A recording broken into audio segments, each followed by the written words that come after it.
merci beaucoup jaajëfal donc tey ñu fas yéene daal di continuer ba tey ki nga xamante ni moom moo di ci beneen point bi ji donc war a wax ci li nga xamante ni si ni moom moo di wàllum Habib Beye donc moom nekkoon fi international sénégalais donc ñu ràññee ko lool ci li nga xamante ni moom moo di lu jëm ci wàllum chronique ci wàllum football aussi ginnaaw loolu aussi nekk def fi entraîneur donc ci poste entraîneur boobee sax la ñuy daal di gën a yaatale donc moom ginnaaw ay résultats yoo xamante ni si ni def na ko résultats yoo xamante ni buñ ne résultats yu bon la mais yu yoo xamante ni c'est pas satisfaisant donc ginnaaw loolu nag donc ñu mu jot ci li nga xamante ni mën nañ ko tuddee des menaces parce que prochain match am ñu jàpp ni bu ko gañewul mën na ci daal di jolle ñàkk poste d'entraîneur am donc ci jamono jile waaw loolu déjà moom mooy la nouvelle parce que déjà rek démb gars yi bëri ñu ngi annoncé son départ en tout cas sur le banc du Stade Rennais quelques heures après ñu gis ko Habib Beye en conférence de presse déjà mu animé la conférence d'avant match donc entre Rennes ak Stade ak Toulouse FC match prévu demain déjà donc mu nekk sa dernière chance booy xool parce que bu fekkee gagné na ko aussi mën na pourquoi pas également permettre à ses dirigeants ñu jéem a revoir encore une fois donc le contrat puisque également Habib Beye sur le banc depuis janvier 2025 donc mi ngi ñëwoon daaw en deuxième à la deuxième partie de la saison passée mu ñëw redresser la barre fexe également ren mujjee donc maintenir en Ligue 1. Par la suite ñu maintenir ko signé ko contrat mu démarrer championnat avec par une victoire également contre l'Olympique de Marseille mu nekkoon victoire bu am solo également mais malheureusement après ñu gis ko également mu enchaîné benn défaite sur le banc rennais mais bon football moo demee noonu parce que tamit même si conférence de presse am mi ngi koy wax football moo ànd ak dàq donc bu fi résultat yi nekkul aussi tamit c'est normal pour président bi jëm la libérer mais en tout cas jusqu'à présent moom mooy l'entraîneur du Stade Rennais bon dañ koy souhaiter bonne chance contre Toulouse FC donc ren mën a gagner bu gagner pourquoi pas mën na espérer mu daal di reconquérir en tout cas la confiance de son président loolu lañ koy jëm a ñaanal parce que pour le moment donc il est dans une situation difficile le club est 10e sur les 9 matchs joués déjà 2 victoires kese la see am victoire contre Marseille victoire contre Lyon tey booy xool l'équipe a gagné les 2 meilleurs clubs yoo xamante actuellement donc en France muy Lyon ak Monaco xam nga tey bokk nañ ci les 3 meilleures équipes donc en France tey ñoom ñaar la gagné mais tey ñan la pertal ay contre Nice mais bon ça arrive parce que championnat c'est un feuilleton boo xamante ni ça dure xam nga feuilleton boo xamante ni ça dure tey déjà commencé nañ ko ñu ngi ci 9 journées France il y a 18 équipes qui jouent le championnat 18 équipes boo ko waxee c'est 17 aller match aller 17 match aller donc 17 encore retour donc tey ça reste plusieurs matchs yoo xamante war nañ ko jouer mais bon pour man avec Habib Beye bu ñu ko mayaatee sens mën na tamit gën a vraiment redresser la pente. d'accord donc merci beaucoup ñeel mbirum Habib Beye mi nga xamante ni si bon poste de li nga xamante ni moo di entraîneur c'est menacé pour le moment donc gis ngeen leeral li nga xamante ni si ni ji bi daan na ko ci andi ginnaaw boo xamante ni si ni prochain match bi mu war daal di jouer bu ko gagné bon mën na daal di reconquérir li nga xamante ni moom mooy la confiance de son président de club pour ñu gën ko mën daal di tegaat ci bopp li nga xamante ni moom moo di équipe boobu donc ji bi li ma waral yu ni mel d'habitude on voit que boo nee gagné na li nga xamante ni moom moo di Marseille donc gagné mën nañ ñi 2 équipes yoo xamante ni si di bokk nañ sur les plus grandes équipes foofee nga xamante ni moom moo di ca France donc ginnaaw loolu yëpp lan moo war a mën a waral yu ni mel et puis yaa ngi ko expliqué tout à l'heure donte championnat bi c'est une feuilleton boo xamante ni ça continue. waaw ça continue championnat mën na tamit dëkk di gagner say matchs yëpp Paris Saint-Germain peut-être moo koy réussir en France. seul Paris PSG moo koy réussir moom mooy gagner tous ces matchs wala sax mu am ay benn match nul 3 matchs nuls 4 matchs nuls benn défaite parfois sax ci saison bi mais à part Paris Saint-Germain les autres équipes yu nekk en France ñoom ñëpp it parfois c'est des situations yoo xam te parfois mën na nekk des moments en dents de scie tu gagnes aujourd'hui demain tu perds loolu mooy équipe tey ren investir fii loo xamante ni Olympique de Marseille investir ko. investir également loo xamante ni club bu si mel ni Monaco investir ko mais tey ren c'est une équipe boo xamante ni comme pratiquement toutes les autres équipes yi fa nekk en France mais tey équipe la boo xamante ni tey ñoom peut-être ils essaient d'avoir des places yoo xamante ni déwén dina mën a qualifier donc en Europe tey 10e lañ nekk sori nañ carrément ces places là mais championnat des na lu bëri tey bu fekkee ne également mën nañ jàpp ne Habib Beye mën na leen fa yóbbu. loolu tamit peut-être ça fait partie des choses yoo xamante ni bokk na ci contrat bi des points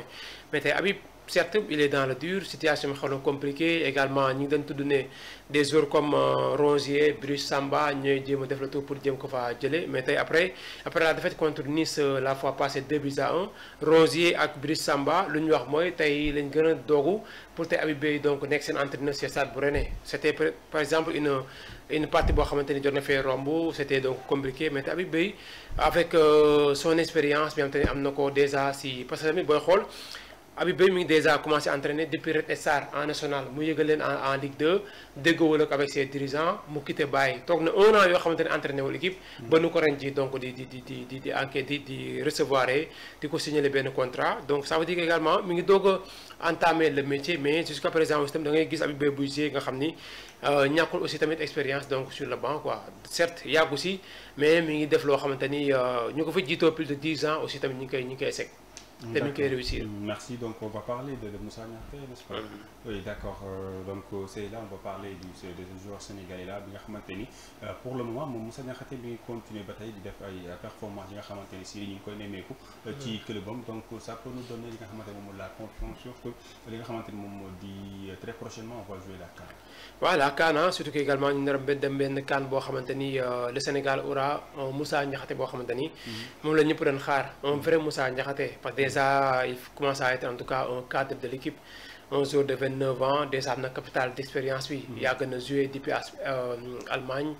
jaar par Mayence entre temps mu ñëw ba Nottingham Forest en championnat d'Angleterre jóge Forest ñëw avec l'Olympique Lyonnais cette année moo nekk donc la saison de confirmation pour Moussa Niakhaté boo xamante ni déjà recruté à un moment donné par Lyon par 31 voire 35 millions d'euros c'était également le transfert record en termes de défenseurs donc par l'OL. Il y avait également plusieurs attentes également qui reposaient sur lui mu joué benn saison il y avait plusieurs critiques également sur lui mais tey jii dafa dañoo tàmbali saison bi ñu gis beneen Moussa Niakhaté boo xamante ni Lyonnais yi déjà moom la ñu commencé jox bopp donc foofu noonu tey aujourd'hui il est le vice-capitaine de l'OL derrière Tolisso l'international donc français le milieu de terrain déjà le match passé contre Strasbourg gis nañ mu takk brassard de capitaine parce que tamit y avait pas Tolisso donc c'est mu nekk également léegi beneen tamit jour boo xamante ni c'est un cadre également de l'équipe et également du vestiaire de l'OL. Moussa Niakhaté souvent da ngay gis ci ay communication ci ay discours yu muy def en équipe nationale du Sénégal comme en club également da ngay xam ne kii benn jour la boo xamante ni c'est un exemple c'est un cadre aussi c'est un cadre discours am mi ngi jàll moo xam équipe nationale la wala l'OL déjà dafa nekk yoo xamante ni da koy gën a tamit booster pour mu gën a nekk performé wu jéem a garder également le même rythme tey jii ñu Moussa Niakhaté bii lañ bëgg a gis te bu ñu demee CAN bu ñu amee Moussa Niakhaté am à ses côtés benn Kalidou Koulibaly assisté également par les deux arrières da ngay jàpp ni Sénégal dina mën a am benn défense boo xamante ni défense bu costaud derrière donc juste devant le portier Edouard Mendy. Merci beaucoup donc on va terminer par là juste ci match bi nga xam ne amoon na ci week-end bi muy Classico Barça Real donc victoire de 2-1 le Barça maa ngi gagné match bi de. waaw match la boo xamante ni déjà joué nañu ko Real moo nekkoon le méritant moo gagné déjà parce que tamit Barça vu les derniers matchs déjà bon Barça n'était pas à la hauteur bon mën nañu ko tamit expliquer par rapport ak les blessés parce que Barça dafa joué le match avec 7 absence de taille voire même 6 absences de taille ñoo xamante parmi les 6 4 pouvaient être titulaires dans ce Classico alors que Real Madrid n'avait que Rudiger donc absent moo absenté woon par blessure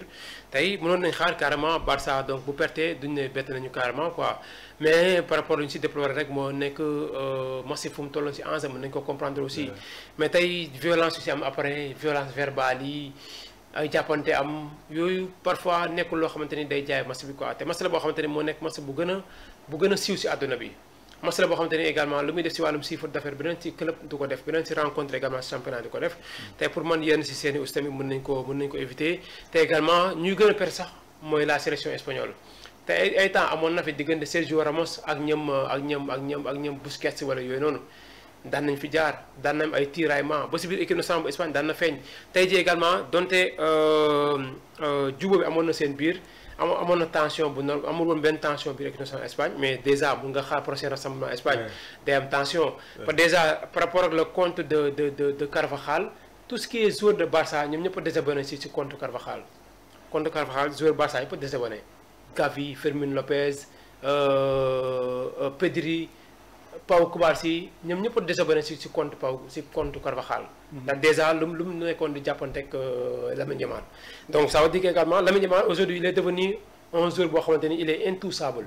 tey boo ko gis nga déjà le comportement de Rafinha. Rafinha il est brésilien Vinicius il est brésilien et match bi jeexee dafa dugg si pelouse bi dafa tuuti mu jàppanteeg Vinicius te pourtant ñoom ñaar ñoo bokk Brésil. mais match bu instant Brésil xewatul woon Espagne Barça ak Real. lu mu gis mooy drapeau catalan bi muy drapeau Barça ñëw na tuddi mu jàppante ak Vinicius. excusez-moi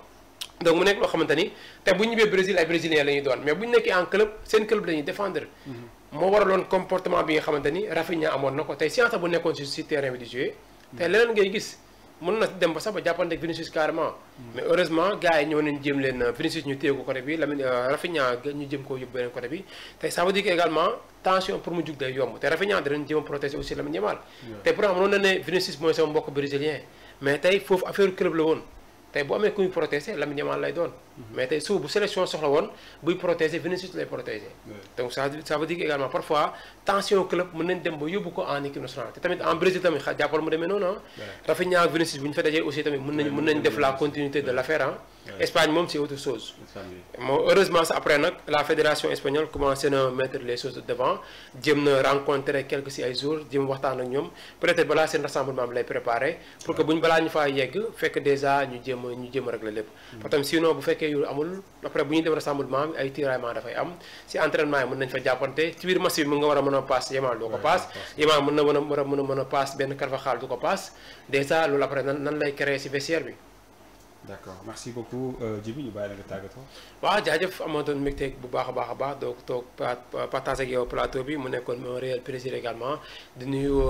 nos internautes yam tamit souvent tamit ñu ngi si groupe bi duñu topp saa su ne Univers Gaynde ak Mamour déjà bu fi nekkoon démb ñu koy xaar fekk demee également incha allah pour mu ñëw toog ak toute l'équipe technique en tout cas mbégte ak kontaan baax a baax. bokk yow plateau bi plateau Badara. merci beaucoup Djiby jaajëf le plaisir est partagé jaajëfal toute la communauté de Sport Life 221 jaajëfal bu baax a baax les techniciens aussi jox leen dig daje ba léegi incha allah merci beaucoup.